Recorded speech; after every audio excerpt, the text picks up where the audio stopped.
ایان د واده په شپه ډېر زیات خوشحاله و، خو د ده په زړه کې خوشحالي کمه او غرور زیات و. په ټول کلي کې د ده د واده چرچې وې، ځکه چې ایان ډېر زیات مالدار و او ده به د نورو خلکو نه خپل ځان ډېر زیات اوچت ګڼلو. او ده چې د کمې ناوې انتظار کو د هغې نوم روبه و، چې دا د رنګه تک سپینه او ډېره زیاته خشته وه. دا دومره خشته وه چې دې ته به چام کتل نو خلکو به وی اوف قیامت دی.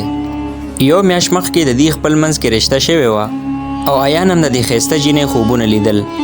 ډېر په غټ شان باندې نکاح وشوله چې ډېرې زیاتې خرچې یې پکې کړې وې او ډېر په لوی شان باندې پروګرام جوړ کړی و او هر چا به دا ویلې چې ایان ډېر زیات خوش قسمته دی. خو د واده په شپه په ده باندې داسې خطرناکه واقعه راله چې د ده ټول جسم پر پیدو شو. کمره د ګلونو نه ډکه وه، ناوې په ډبل بیډ کې ناسته وه چې په مخ باندې نقاب اچولی و. بیا ایان زړه کلک کو مخ کې ورلو او ډېر په نرم اواز باندې وویلې چې ای زما روبه. او بیا چې څنګه ته نقاب اوچت کو نو د ده په مری کې ساه انختله، لاړې اوچې شولې او داسې لګېده چې د زړه دړکن یې ودرېده، ځکه چې مخامخ کومه ناوې ناسته وه دا روبه نه وه بلکې یو تکه توره جینۍ ناسته وه چې دا د سر نه تر پښو پورې داسې تکه توره وه چې په رڼا کې هم صحیح په نظر باندې نه راتله. ایان خو په دې تمه و چې زه به اوس تک سپین مخ د روبه ووینم، خو دلته د کویلې په شان یو تکه توره جینۍ ناسته وه چې د دې تک سپین سپین ګاټي وو او ډېره زیاته یریدلې وه. ایان چې دې ته وکتل یو څو قدمه راوروسته شو او ده ته داسې محسوسېده ته به وی د ده په سینې باندې چا ګزار وکړو. بیا ایان دې ناوې طرف ته راغی او ډېر زیات په غوسې باندې ورته وویلې چې تورنګړی ته څوک یې؟ دې تورې جینۍ ورته په یره یره باندې وویلې چې زه سمیره یم. ایان د غوسې نه سور شو او ویلې روبه څه شوه او ما خو هغې سره نکاح کړی وه، تورنګړی ته دلته څه کې؟ سمیره چې دا واورېدل نو ډېره زیاته خفه شوه او په ژړا شوه او د سترګو نه ډېرې زیاتې اوښکې لاړی او بیا ورته په ژړا ژړا کې وویل چې زه د روبه مشره خور یم. ایان ډېر زیات غوسه شو او بیا ورته وویلې چې خورې دا خو تا ما سره دوکه وکړه، ښکاره دوکه م را سره وکړله. سمیره ډېر زیات ژړل او ورته وویلې چې دوکه صرف تا سره نه ده شوې، دوکه ما سره هم شوې ده. ایان غوسه شو او چغې وواله او ویلې چې صفا صفا خبره وکړه. سمیره ډېر زیات ژړل او په یاره یاره ورته وویلې چې روبه یو غریب هلک سره مینه کوله او کله چې تاسو رشته راولېږله نو په هغه ټیم کې روبه انکار کړی و او هغې هغه ټیم کې ډېر زیات وژړل او خپل مور پلار ته ډېر زیات مینتونه وکړل، خو چا هم د هغې خبره ونه رېدله. او د ستاسو د مال دولت ته وجې زموږ مور پلار د روبه رشته تاله درکړله چې په دغه وجه باندې په دغه شپه باندې روبه خپل عاشق سره وتښتېده او یو خط یې پرېښلو چې هغې کې لیکلي چې زه به کله هم واپس را نه شم. ایان چې دا واورېدل ډېر زیات غوسه شو او ده وویلې چې دا خو زما عزت نیلام شو. او بیا ډېره په سخته لهجه کې سمیره ته وویلې چې ته دلته څه کې؟ سمیره سر ښکته کړلو او ورته وویلې زه توره یم، تک تور مخ مې دی او زما ابو وایي چې داسې جینۍ سره څوک هم واده نه کوي او زما پلار ما ته دا دمکي راکړې وه، ما ته یې ویلې چې یا خو د روبه په ځای باندې ډولۍ کې لاړه شه او یا به دې زه مړه کړم او د کوره به دې وباسم. سمیره باندې ډېر زیات ړچ لګېدلی و او ویلې که چېرته تا زه واپس ولېږلم نو زما کور والا به ما مړه کي، زما عزت بچ که او خیر دې زه به ستا ښځه نه ستا نوکره جوړه شم او د کور ټول کارونه بدله کوم. په دې سره په کمره کې ډېر زیاته خاموشي شوله. ایان ډېر وخه پورې سمیره ته نیغ نیغ کتل او دغه تور مخ ته ډېر کتل چې دا د ده نه برداشت کېدله. لږ ساعت پس ایان بیا ډېر په سخته لهجه باندې او ډېر په سخت اواز باندې بیا شروع شو او ویلې چې نن شپې له به ته د کمرې نه بهر ته نه وځې، خو په دې خبره ځان پوه که چې دا زه ستا فایدې دپاره نه ویم او نه زه په تا رحمېدلی یم، دا زه د خپل ځان دپاره ویم او زه دا نه غواړم چې ما پسې بهر خلک وخاندي او ته به زما ښځه یادېږي خو زما ښځه به کله هم جوړه نه شي. بیا چې کله سحر شو نو د ایان مور چې د هغې نوم جمیله او هغه راله او چې کله جمیله وکتل نو په ټوله خبره باندې پیښ شوله او ویل چې دا خو روبه نه ده. ایان ورته جواب کې وویلې چې او ما ته پته ده او دا ټول هر څه ما په خپله باندې وکړل او زه یو سمجدار انسان یم، زه چې کومه فیصله هم کوم نو په سوچ سمج باندې کوم. جمیله چې دا واورېدل نو بهر طرف ته ترې را روانه شوله. بیا ایان سمیره ته وویلې چې ته به په دې کور کې اوسېږې خو دا ایروه مه چې ستا به په دې کور کې ځای د ښځې نه وي بلکې ته به یو نوکر یې. ایان ته لاړلو او سمیره هماغلته ولاړه پاتې شوله او دا ډېره زیاته خفه وه. په سترګو کې ډېرې زیاتې اوښکې وې او په زړه کې ډېره یره وه او دې ځان سره دا سوچ وکړو چې زما واده نه بلکې اصل کې زما سزا شروع شوله. بیا ټوله شپه سمیره په دې کمره کې یوازې ناسته وه. دا لاندې په ځمکه ناسته وه ځکه چې ایان وله په ډبل بیډ کې د کېناستو اجازت نه ورکړې. بیا چې کله د سهار اذانونه وویلې شول نو سمیره راپاڅېدله. بیا بهر د کچن نه د لوښو اوازونه رالل او جمیله چغه وواله او ویلې تورنګړی اوسه پورې ودی. سمیره چې دا واورېدل نو ډېره زیاته حیرانه شوه ځکه چې دا د دې نوې تازه تازه ورځې وې او خواښې ورته په لومبي ځل نوم داسې واغشتو. نه ورته ناوې وویلې نه ورته د ایان ښځه وویلې. لومبني نوم یې پې تورنګړی کېښو. بیا دې زر زر کپړې بدلې کړې او بهر ته راووتله. سر یې ښکته کړې وه او را روانه وه. جمیله چې ورته وکتل نو ځان سره یې وویلې چې پته نه لګي چې زموږ په کور باندې څه عذاب رالو. بیا د دې طرف ته جارو وروویشتله او ورته وویلې چې دا ټول صحن جارو کشا وه او بله خبره ده چې د شیشې مخې ته ته مه ودرېږه ډېره ځکه چې ستا دا تور رنګ کلم سپینېږي نه. سمیره غلې شوه، جارو یې واغشتله او صفایانې یې شروع کړلې. بیا ورو نور راوختلو او نور تیز شو او د دې ټول جسم د خولو نه ډک شو. خو دې ته چا د اوبو سد هم ونه کو. بیا ایان را روانو چې په دې باندې نظر پرېوتو نو خپل مخې ته واړولو او دې طرف ته یې کتو ته هم زړه نه کېدو. او بیا ماسپښینه پورې په دې باندې ټول کارونه وکړل. روټۍ یې پې پخه کړله، ټولې کپړې یې پې ووینځلې او چې بیا کله د دې نه په غلطۍ کې یوه روټۍ وسوځېدله نو جمیله د ټولو په مخ کې هغه روټۍ راواغېستله او په ځمکه باندې یې وغورځوله او د ټولو خلکو په مخ کې لګیا شوه او ویې رټله او ویلې چې تورنګړی سپېرې ستا د وجې به زموږ په کور کې سپېروالی راشي. هم په دغه ټیم کې د ګاونډیانو ښځې کور ته رادننه شولې او ټولو نیغ نیغ د سمیره مخ ته کتل شروع کړل او بیا یو بل ته په غوږ کې وویلې چې دا د ایان ښځه ده، دا خو تکه توره ده او روبه به تښتېدلې وي که نه. یوه خبره به د سمیره په زړه باندې لګېدله خو دې ډېر په صبر سره دا خبرې اورېدلې او چپ ولاړه وه ځکه چې د چپ کېدو نه علاوه دې سره بله لار نه وه. بیا چې کله ماښام کېدو واله نو جمیله حکم وچلو او ورته وویلې چې غواګانو ته به ګیا واچې او دا خبره یاد ساته چې ته به زموږ د کوی نه اوبه نه څښې، د ستا نه سپېروالي خورېږي. بل طرف ته ایان په کټ کې ناستو او خپلو دوستانو سره یې ګپ لګولی و او لګیا و خاندلې او سمیره په یو ګوټ کې ولاړه وه. دې ته یې کتل او دې په زړه کې سوچ کو چې زه د ایان ښځه نه بلکې نوکره جوړه شوم. بیا چې کله د شپې ټول خلک وده کېدل نو سمیره له یو زوړ شان څادر ورکو او ورته ویلې چې ته به کچن کې وده کېږي. سمیره په هغې باندې د الله تعالی شکر ادا کو او ځان سره سوچ کو چې د دې نه زیات بد دې راسره نه کوي، بس ټیک ته زه به دام برداشت کم. په دغه شپه باندې چې بیا ټول خلک وده شول نو سمیره په سجدې باندې سر ښکته کو او د سترګو نه ډېرې زیاتې اوښکې را روانې وې او د دې شونډې رپېدې او ویلې یا الله زه توره یم خو زما زړه خو صفا دی، که دا د ستا طرفه په ما باندې یو امتحان دی نو بیا ماله صبر راکې او که دا د ستا طرفه سزا وي نو هم ماله یو اشاره راکې. په دغه ټیم کې بهر تیز هوا شروع شوله، د بوټو نه پاڼې را پرېوتلې او داسې لګېده چې چا د دې دعا واورېدله. په بله ورځ باندې ټول کلي کې خبره خوره شوله او خلکو ویلې چې ایان یو تکې سپینې او ښایسته جینۍ سره واده نه دی کړی بلکې یو تکې تورې او بدرنګې جینۍ سره یې واده کړی دی. سمیره چې په لاره روانه وه نو ماشومانو به ورپسې چغې والې او خنداګانې به ورپسې کولې او ویلې به چې توره انټي ده. ښځو به م وله په لاره کې پیغورونه ورکول او ویلې به دې تورنګړی ته وګوره. خو په دغه ورځ باندې یو ډېره عجیبه واقعه راله. په دغه شپه باندې د کوم کوي اوبه چې به تروې وې هغه خوږې شولې او کومه غوا چې اوچه وه پی به یې نه کول هغې پی ورکول شروع کړل. جمیله ته چې د دې پته ولګېده نو حیرانه شوله او بیا چې د شپې ځان سره سوچ کو نو په زړه کې لږه یره پیدا شوله. سمیره هیڅ سم چاته نه ویلې، هغې د صبر نه کار واغشتلو او هره شپه به خدای پاک ته په سجده پرېوتله او دواګانې به یې ترې غوښتلې. خو دې ته دا پته نه وه چې دا کور خو د دې دپاره اوس یو جیلخانه جوړ شوی دی، خو یو ورځ به عمده کور د دې د صبر ګواهي ورکوي. د واده په درېیمه ورځ باندې په کلي کې ډېرې زیاتې خبرې کېدلې او ګیر چاپېره ډېر زیات شور او خلکو یو بل ته ویلې چې د ایان چې کوم خشکه پټې و په هغې کې اچانک نمی را پیدا شوله او چې په کوم ځینو کې په میاشتو باندې غله نه وه راختلې هغه ځینه ورو شنه شول. ایان چې په خپل پټي کتوله لاړلو نو هغه حیرانه پریشانه پاتې شو. بیا په غوسه کې د خپل مزدور نه تپوس وکړو چې تا د شپې زما پټي اوبه کړی دی. مزدور ورته قسم وخوړ او ویلې چې په الله مې دې قسم وي یو څاڅکي اوبه مې هم نه دي ورچولې.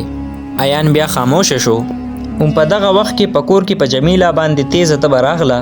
حکیمان یې راوغوښتل دوایانې وله ورکړلې خو هېڅ اثر یې پرې ونه کو او بیا رو چې کله ماښام کېده نو د دې طبیعت نور هم ډېر زیات خراب شو چې په دې سره په کور کې غوبل شروع شو. چې په دغه وخت کې سمیرا چپ چاپ مخې ته راله چې د دې مخ رنګ تک تورو په سترګو کې یره هم وه خو همت هم و. بیا راله جمیله ته وویلې چې مورې که ستا اجازت وي نو مال اجازت راکړه چې زه ستا دپاره دعا وغواړم. خو دې بیمارۍ حالت کې هم جمیله سمه نه شوله او ورته ویل چې ځه مڼې ته به ماله په دې توره خوله باندې دوا غواړې زه د دې ځای نه. خو چې کله په دې باندې درد نور هم ډېر زیات شو نو سمیرا وله خواله راله په تندي باندې وله لاس کېښولو او ډېر زیات معصومیت سره د دې دپاره دواګانې وغوښتلې. او چې څنګه دوا بس کړله نو اچانک د جمیله طبیعت په ښه کېدو باندې شو. تبه یې رو په کمېدو شوه. درد یې رو په کمېدو شو چې په دې باندې حکیمان او ډاکټران هم حیرانه شول چې په دې سره په ټول کور کې خاموشي شوله او ټول خلک ډېر زیات حیرانه وو او ټولو ځان سره دا ویلې چې دا یو معمولي خبره نه ده. ایان هم لرې ولاړ و د ټول هر څه ته یې کتل او د ده په زړه کې په ړومبي ځل لږه شان یره راله. په دغه شپه باندې په کلي کې خبره خوره شوله. خلکو یو بل ته دا ویلې چې کم کور ته توره ناوې راغلې ده په هغه کور باندې د برکتونو باران دی. څه خلکو ویلې دا توره ښځه په دې باندې د الله تعالی رحمت دی او څه خلکو ویلې نه دا جادو دی. ایان چې د خلکو خبرې واورېدلې نو ده به زړه خوړلو او ده سره دا یره وه چې خلک به ده پسې دا خبره کوي چې کمې ښځې نه ده نوکره جوړه کړې وه د هغې په وجه باندې الله تعالی د دې قسمتونه بدل کړل. بیا په سبا باندې سمیرا راوغوښتله او ډېر په سخته لهجه کې ورته وویلې چې دا ځان ښودل بند کا او په کلي کې خبرې خورېږي. سمیرا په ړومبي ځل باندې د ایان په سترګو کې وکتل او وی ویلې چې دا څه کېږي دا زه نه کوم دا ټول الله تعالی په خپله باندې کوي. ایان چې دا واورېدل نو ویرېدو او غلی شو. بیا په دغه ماښام باندې د دغه کلي په یو کور کې یو ماشوم بیمار شو چې کله ډېر زیات د علاجونو کولو نه پس هم د دې ماشوم ګزاره ونه شوله نو د دغه ماشوم مور جمیله دې کره راغله او په ژړا شوه او وی ویلې چې خپلې انګور ته ووایه چې زما زوی ته لږه دوا وکړي. بیا جمیله سمیرا ته آواز وکړو. بیا چې کله سمیرا لاړله او دغه ماشوم سره کېناستله او چې کله بیا د دغه ماشوم دپاره د الله تعالی نه دواګانې وغوښتلې نو د حیرانتیا خبره دا وه چې د دغه ماشوم طبیعت رو په ښه کېدو شو. د دغه ماشوم مور چې کله دا وکتل په ژړا شوله او په دغه شپه باندې په ړومبي ځل جمیله ځان سره په زړه کې دا خبره ومنله او ځان سره دا وویلې چې مونږ خو دې ته د توروالي په وجه باندې ډېر زیات سپک ګورو خو دا خو الله تعالی ته ډېره زیاته نږدې ده. ایان په صحن کې ناست و سوچ یې کو او ده ته بیا هغه شپه را یاده شوله چې د واده په شپه د خپلې ښځې سره ډېر زیات ظلم کړی و او ډېر زیات به یې ورته د نفرت په نظر باندې کتل او هماغه تور مخ دی چې د هغې نه الله تعالی دومره ډېر خیر خور کو.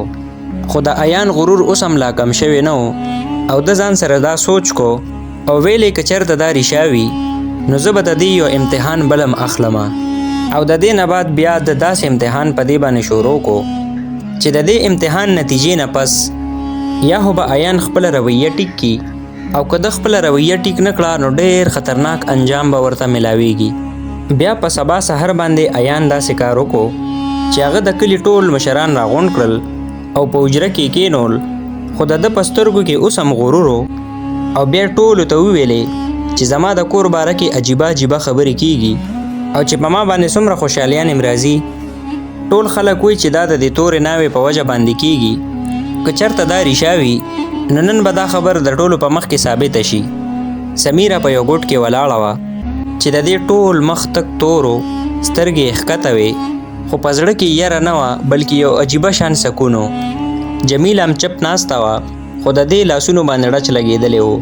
بیا یو څو مشرانو وویلې که برکت وي نو د الله تعالی د طرفه دی. یو څو مشرانو خپل منځ کې یو بل ته غوږ کې وویلې چې چېرته دا جادو خو به نه وي. په دې وخت کې ایان وویلې که چېرته دا ښځه رښتونې وي نو نن به د دې په دوا باندې حقیقت مخې ته راځي. او بیا ته وویلې چې ټول راځي چې ځو د کلي هغه اوچ خشک پټي طرف ته کم چې د کلونو نه خشک پروت دی. بیا ټول دغه خشک پټي طرف ته لاړل چې د دې پټي ځمکه ډېره زیاته خشکه وه. په اسمان کې تیز نور و. عیان د دې طرف ته اشاره وکړله او وی ویلې که د دې په دوا کې اثر وي نو اوس په دې وخت مونږ ته نشاني ښکاره شي. ټول خلک راغونډ شو او سمیرا طرف ته یې کتل. د سمیرا په تور مخ باندې د نور رڼا را پرېوتله. نری نری خوله پرې راغلې وه او بیا یې لاسونه اوچت کړل او الله تعالی نه یې سوال وکړو چې یا الله که زما په وجه باندې به چاته فایده ورکړې کیدی شي نو ته فایده ورکړې او په دې خشکه ځمکه ورته باران وکړې. او بیا چپ شوله. بیا لږ وخت دپاره ټول خلک چپ ولاړو او بیا څه وخت پس خلکو چې کله دې پسې خندل شروع کړل نو اچانک تیزه هوا راله. په اسمان کې اوریځې را پیدا شولې او بیا رو رو نری نری باران شروع شو او هغه ځمکه چې د کلونو نه خشکه وه رو رو لونده شوله. خلک ډېر زیات حیرانه شول. د عیان رنګ زیړ شو. مشرانو وویلې چې دا ښځه دروغجنه نه ده. بیا په دغه وخت کې جرګه ختمه شوله. خو دا خبره غیر چاپیره علاقو کې د اور په شان خوره شوله. عیان چې کله د کلي په کوڅو کې کور طرف ته را روانو نو سر یې ښکته و. په دغه شپه باندې د ده په زړه کې یره پیدا شوله او ځان سره یې سوچ کو چې کومې ښځې ته زه ډېر زیات سپک ګورم هغه الله تعالی ته ډېره زیاته نږدې ده. خو عیان د دې نه پس هم صحیح نه شولو او د شپې سمیرا ته وویلې که ته په ریشا باندې رښتونې نو نن د شپې دا کور پرېږده او زه دې کور نه. او که چېرته ستا د تګ په وجه باندې زموږ د دې کلي نه برکتونه کم نه شول نو زه به ومنم چې دا جادو نه حقیقت دی. جمیله چې خبر شوه نو خپل زوی ته غوسه شوله او ویلې چې بچې داسې مه کوه. خو عیان په خپل ضد باندې ولاړو. په دغه شپه باندې سمیرا د الله تعالی نه اسم ونه غوښتل بس صرف یې د الله تعالی شکر ادا کو او د سحر کېدو نه مخکې هغه د کوره ووتله. د دې په سترګو کې نه شکایت او نه پکې اوښکې وې، صرف د دې تور مخ او د صبر نه ډک زړه. د کلي خلکو وکتل چې توره ناوې لاړله. عیان ته داسې لګېدله چې دا یو جادوګره ده او جادو یې کړی دی او چې کله دا د کلي نه بهر وځي نو د دې جادو اثر به ختم شي. خو د حیرانتیا خبره دا وه چې د دې تورې جینۍ د کلي نه د ووتو نه پس هم په کلي باندې برکتونه هماغه شان وو. او چې کله بیا ماسپښین ټیم شو نو یو ځل بیا یخه یخه هوا راغلله، په ځمکو باندې بارانونه وشول او برکت کم نه شو. عیان چې دا وکتل نو پوه شو چې واقعي دا دې جادو نه کړی بلکې د دې په دوا باندې الله تعالی په موږ باندې رحمتونه راوری. او په دغه ماښام باندې د چپلې پرېښولې او بهر ته د سمیرا په تلاش کې راووتو، ځکه چې د سره دا احساس وشو چې کومه ښځه د ځان دپاره سزا ګڼلې وه هغه په اصل کې د الله تعالی رحمت دی. عیان خپې بل خپې د کلي په کوڅو کې ګرځېدو او کومه ښځه چې د ذلت ګڼلې و نن همدغې د قدمونو نشان پسې ګرځېدو. بیا شپه راغله خو د عیان په سترګو کې خوب نه بلکې ډېره زیاته خپېمانتیا وه. خلکو په ډومبي ځلو کتل چې هغه مغروره عیان چې د کلم خپله شمله نه وه ښکته کړې نن د خلکو مینتونه کوي او خلکو نه تپوس کوي چې تا خو سمیرا نه ده کتلې. چا به ورته ویلې کیدی شي د قبرستان طرف ته تللی وي، چا به ورته ویلې کیدی شي د هغه سیند غاړې له تللی وي. عیان منډې والې او سمیرا پسې ګرځېده. سمیرا د کلي نه بار په یو ځان له شان غټ میدان کې ناسته وه. د دې ټول مخ تور و خو د دې تور مخ باندې ډېر زیات سکون و.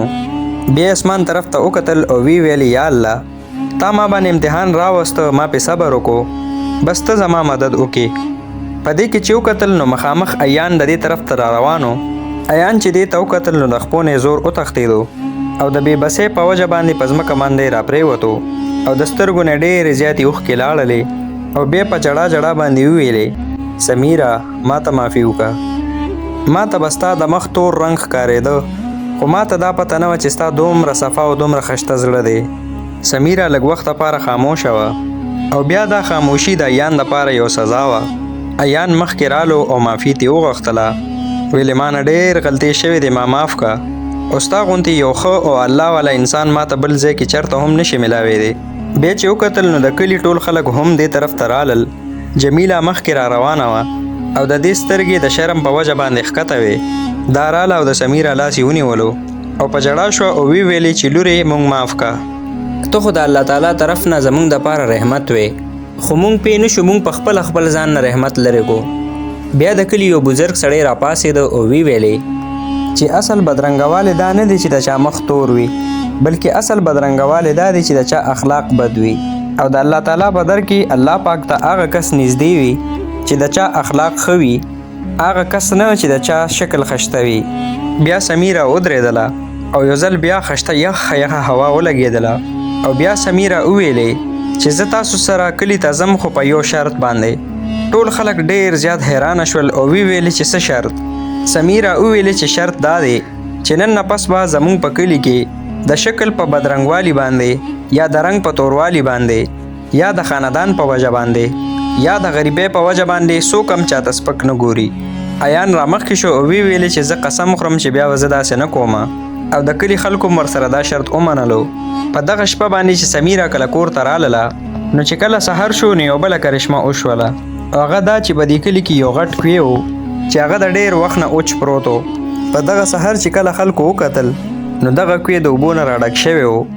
ګیر چاپېره پټي ټول شنه شول او بیا څه وخت پس د سمیره رنګ هماغه شان تک تور و. خو د حیرانتیا خبره دا وه چې د دې په سترګو کې الله تعالی یو نور پیدا کو. د کلي خلکو چې به دې ته کتل نو د دې په سترګو کې به یو عجیبه شان نور و. د دې واقعې نه پس ایانم الله تعالی سره تعلق جوړ کو. هره شپه به تهجد کول او د الله تعالی نه به دا دعاګانې کولې چې یا الله ما بیا هغه رنګ واپس مغروره کلم نه کې. او دا کهانی د کلي خلکو دپاره یو سبق جوړ شو، ځکه چې الله تعالی د خلکو رنګ ته نه بلکې د خلکو زړه ته ګوري، او چې د چا زړه صفا وي نو الله تعالی د هغه مدد ضرور کوي.